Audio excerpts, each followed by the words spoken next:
Hi, hello, this is Charlie Jose and you're watching YouTube Shorts ng Upstream Charlie at nasa tapat ko ngayon yung Nubia B80 design na labas to yung December.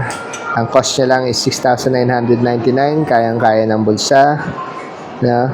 Of course, ginawa siya for gaming. No? May ultra slim, it's lightweight, ultra slim, no? 7.77 millimeter. Tapos, ito yung itsura niya. Diba? Ang ganda, no? So, for 6,999, almost 7,000. So, meron ka ng V80 design ng Nubia. So, made for gaming at an affordable price. Yeah. So, yan. So, ito pa yung mga niya. Ang processor niya is Unisoc.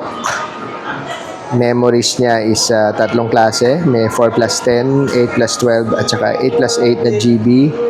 Tapos, ang pinakamataas niya, 256 na ROM. At pinakamababa niya, 128 GB.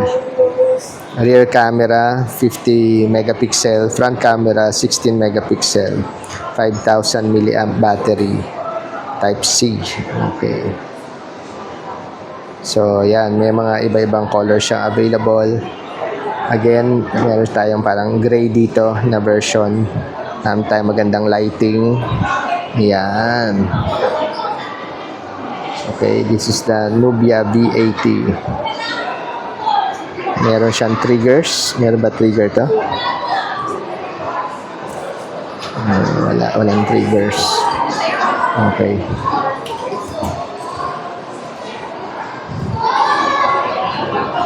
Meron pa siyang 3.5mm jack available just in case kailangan mo ng wired na headphones. Okay. So again, this is 6,999, the Nubia V80 design by Nubia.